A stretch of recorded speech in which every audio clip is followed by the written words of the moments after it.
What's going on, guys? Busted6 here, back to our video, and today, here to give you guys yet another album review. Today I'm going over the newest offering from Cancer, Inverted World. As I pull up the thing right here. Yeah, okay, so yeah, it's Cancer's Inverted World. This is the 7th offering from this English-based death metal legends, I would say. This band's been around since 1988, that they formed in England. It's on Peaceville Records, and this came out, I believe, on the 25th of April, so tail end of the month here. This was actually an album I was looking forward to because I've heard nothing but great stuff from these guys, especially their first 3 albums, To the Gory End, Death Shall Rise, and Sins of Mankind. I think that was their 3rd one.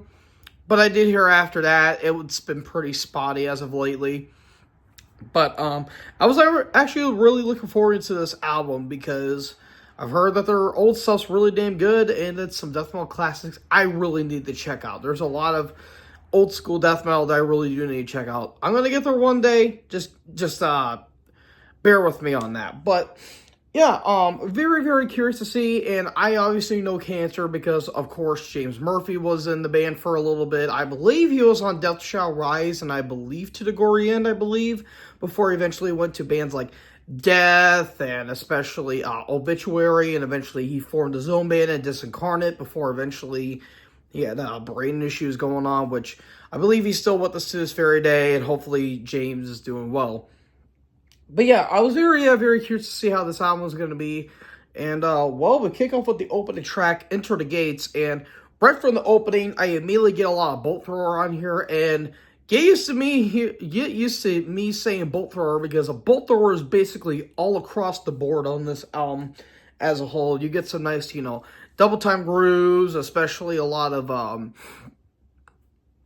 kind of triumphant kind of riffs, if you will. And I will say the riffs on this album are really damn good. The guitar's very beefy and very chunky, which I really do like. There's a lot of chunky riffs on this album, which you kind of get from a death metal act. But then you get to the track Until They Die. I get a lot of Benediction vibes off that song in particular.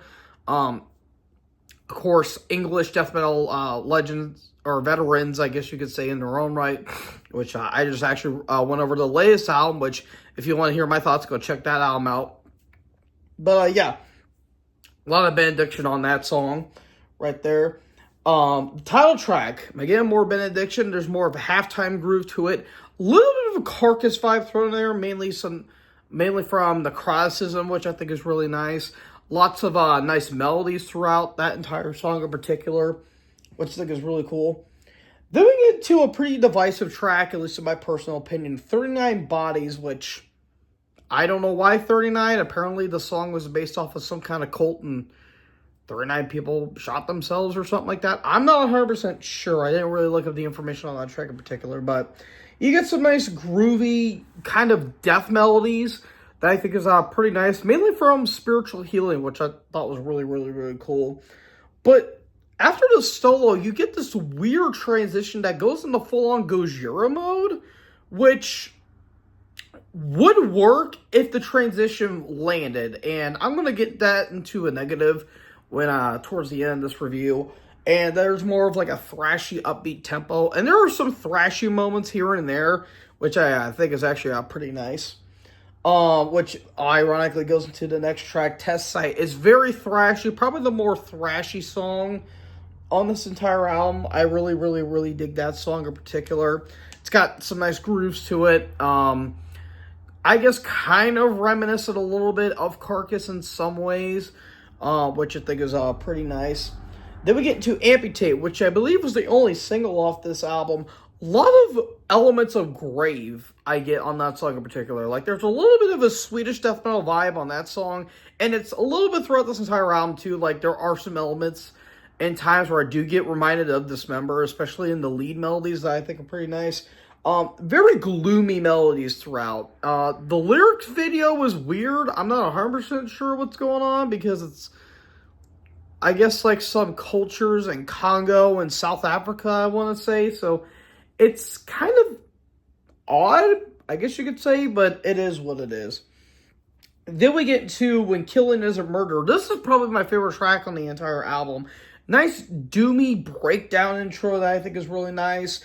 Lots of bolt thrower moments on that song, and you get blast beats at the end. And blast beats are kind of few and far between on this album, which is a little odd, especially for a death metal band, but it is what it is. Then we get to Covert Operations. Again, a lot of bolt thrower vibes on that song. Jesus for Eugenics. Now, this is, I feel like, the album should have closed on, at least in my personal opinion, because it has like a nice acoustic intro that I think is really cool. And again, more of that bolt thrower stuff. Especially stuff kind of like from War Master, Fourth Crusade, and especially For Victory. That stuff in particular. But then we actually get to the final track, Corrosive, which has a very nice isolated bass that pops up twice on this album. And there's like a lot of chug on that song in particular. It's a good album ender. But that kind of leads into the negatives I have with this album. One, I felt like Corrosive could have came before Jesus for Eugenics, because I felt like that song had a little more dynamic going for it, because it's about 5.5 minutes, and it feels a little more bombastic and a little bit epic, I guess you could say. So Corrosive could have probably been between Covert Operations and especially Jesus for Eugenics.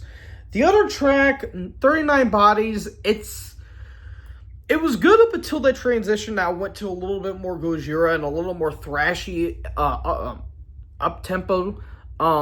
Again, that transition just didn't land for me. It just felt a little like it made like a sharp left turn, and next thing you know, you're crashing into a wall. Like it's a little too odd for my liking. And another thing too, the vocals are pretty one note. And that kind of did bother me a little bit. There are times where the guy has a really nice growl to him, which I really do appreciate. But the album itself just kind of felt a little too one note, especially the vocals. Which, don't get me wrong, that doesn't necessarily make it a bad thing per se, but a little more dynamic wouldn't hurt the album here and there. But honestly, those are like the only 3 complaints I have with the album. If those 3 things would have changed, then I wouldn't slander the album a little bit. It's not really a major